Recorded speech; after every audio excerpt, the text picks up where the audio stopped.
Charles Schmidt, mestre doutor em pediatria, seja muito bem-vindo nessa noite. Obrigado pela sua presença, viu? Boa noite, obrigado pelo convite. Olha, eu queria começar fazendo uma pergunta que acho que todos que estivessem aqui no meu lugar gostariam de fazer. Todo e qualquer cidadão tem o direito ao atendimento médico gratuito, incluindo, por exemplo, medicação, tratamentos de doenças raras. É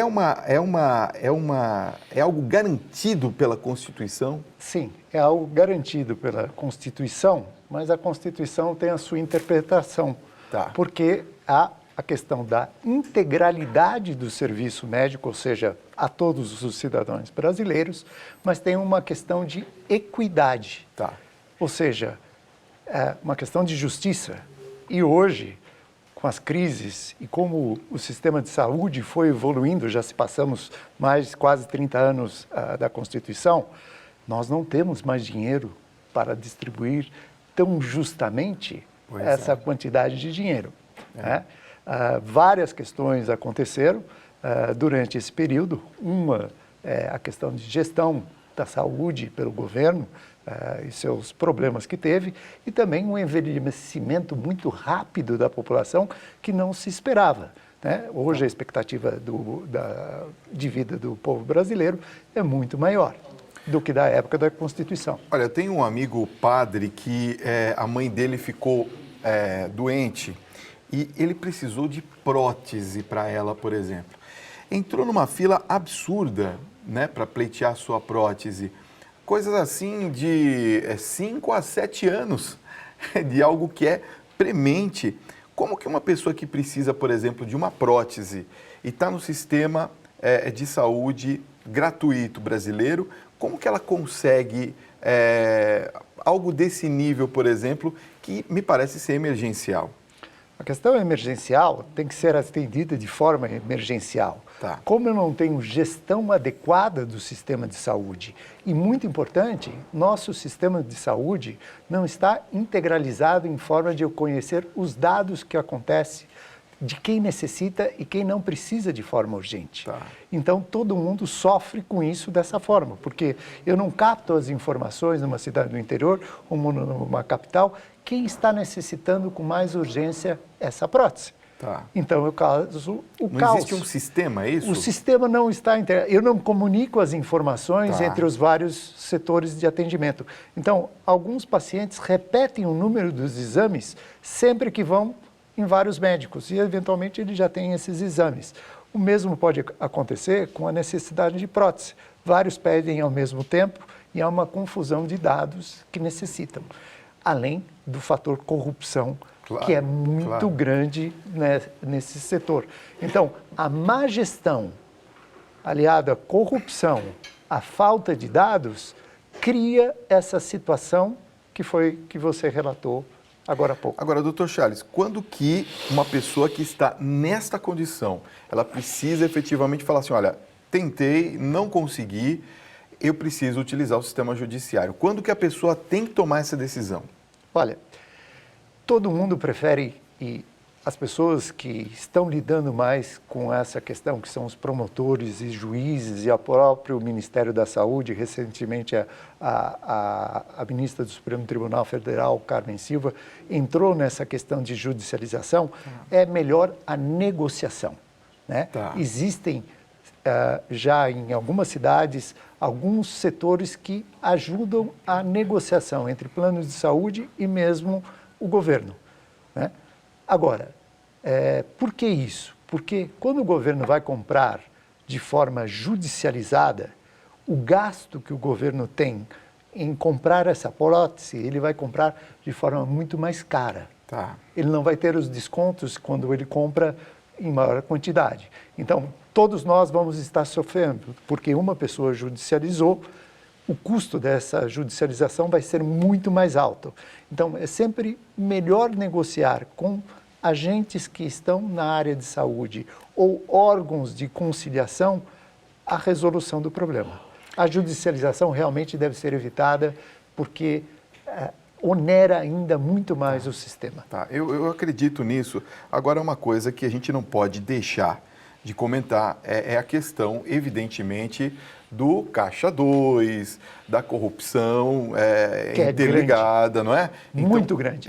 Infelizmente é muito grande. Uma questão dessa que eu estou colocando da prótese, por exemplo, é uma questão que, evidentemente, nós já vimos até em vários programas jornalísticos falando sobre isso. Olha, não, vem cá, você me dá R$100, eu conheço fulano, ciclano, deputado, ou isso, aquilo, e liberamos rapidamente, ou você me dá X reais e nós conseguimos uma prótese para você.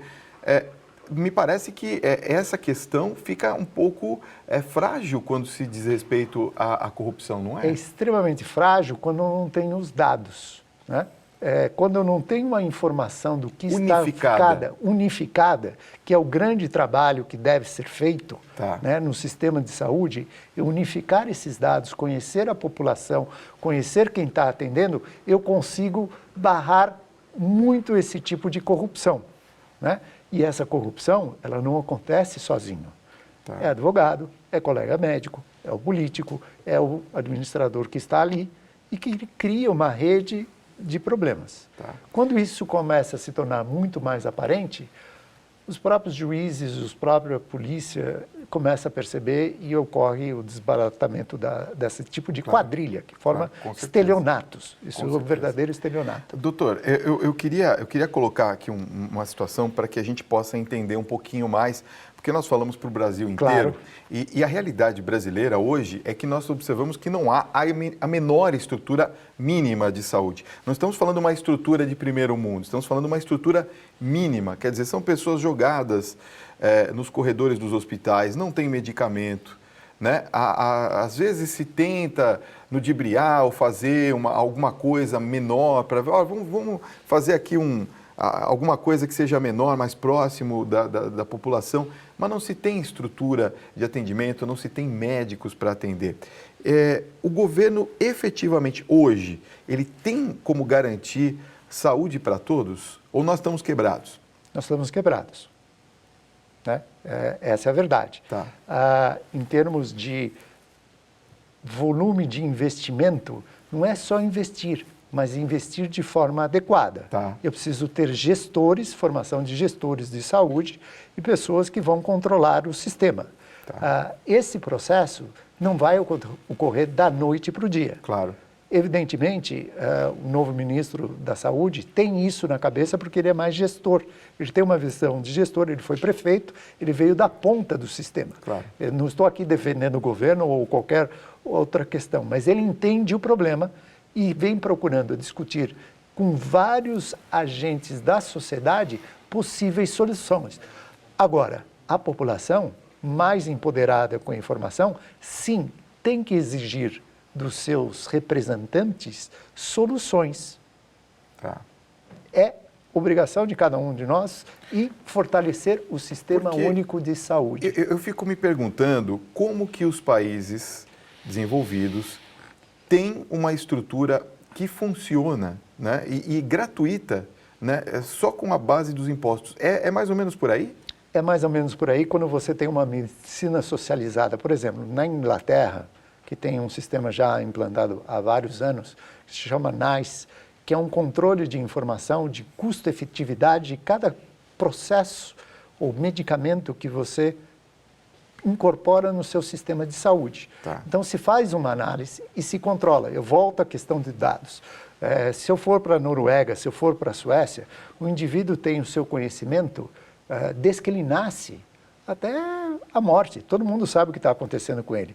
No Brasil, quando você ainda está na pediatria, por causa da carteira de vacinação, do controle de curvas de crescimento e desenvolvimento, até aí nós conseguimos ver como está o desenvolvimento dessas crianças. A partir de então, essas informações se perdem.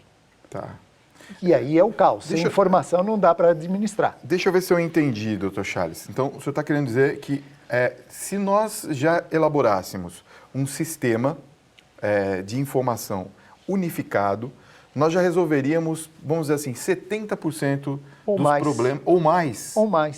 Ou mais, porque se eu sei que aquele paciente está com diabetes, digamos que ele está com diabetes que ainda não está controlado, ele começa a ser tratado.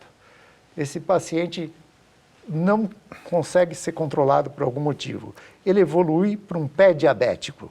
Tá. Depois ele evolui para uma amputação. Imagine o gasto em saúde porque o indivíduo não foi controlado adequadamente lá no início. E essa informação se perde no caminho. Entendi. Né? Agora, a população também tem que estar empoderada e não só transferir o seu cuidado da saúde a terceiros, quer seja o SUS, quer ser planos de saúde. Planos de saúde. Eu também, no seu programa, com um monte de informação que você traz sobre saúde, é muito importante, porque a pessoa aprende as suas necessidades e quando procurar o tratamento ou quando não procurar o tratamento, o que é mais eficaz ou não. Esse empoderamento de conhecimento da saúde é muito importante. Claro. Né? Não, inclusive, essa é uma das intenções do nosso programa, aproximar, né, esse conhecimento para que as pessoas também saibam qual é o momento de se tratar, qual que são as doenças prováveis que ela possa ter, fazer uma medicina preventiva que eu acho que ninguém apresentou, nenhum candidato apresentou uma medicina preventiva nas últimas eleições. Eu não vi, pelo menos, nenhum plano de governo. Aliás, eu acho que ninguém lê o plano de governo, não é? Na verdade, em São Paulo, se a gente olhar a primeira medida, é tentar eliminar a fila de exames, criando o corujão. Isso, ok. Essa foi a coisa, ou seja, uma conduta imediatista. Tá. Evidentemente, nos planos, acredito, do prefeito, que eu conheço, existem as ideias das unidades básicas de saúde, atendimentos primários e terceirizados, baseado em informações. Mas veja bem, a primeira preocupação é tentar eliminar fila, que já nem deveria ter acontecido. Pois é.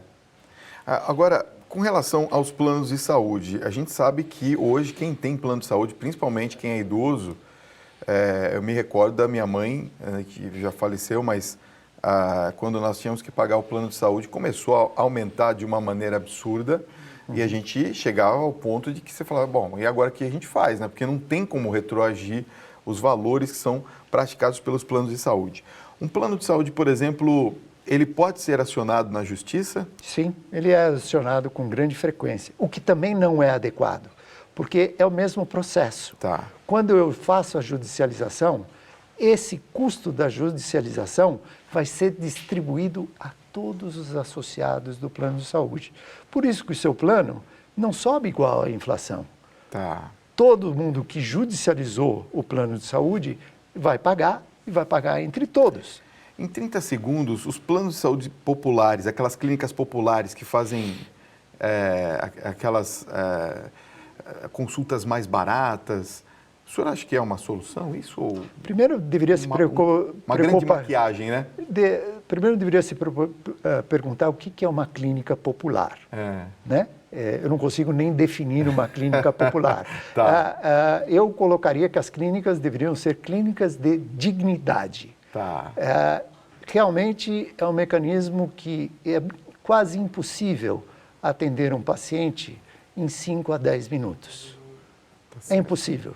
É impossível ter uma consulta digna em 5 a 10 minutos. Evidentemente, a população que não encontra um atendimento no SUS ou que não tem condições financeiras, em desespero, ela procura esse tipo de clínica. Quer uma solução, né? Quer uma solução que, na verdade, não traz uma solução. Ou se traz uma solução, são para coisas muito simples, mas ela vem normalmente com coisas muito complicadas. Doutor Charles, muitíssimo obrigado pela sua presença, pelos seus esclarecimentos. E olha, vamos consultá-lo novamente, hein? Vamos ver como é que vão ser aí essas novas medidas do SUS, não é? Vamos ver se melhora alguma coisa para esse povo tão sofrido, não é? Sim. Obrigado, viu?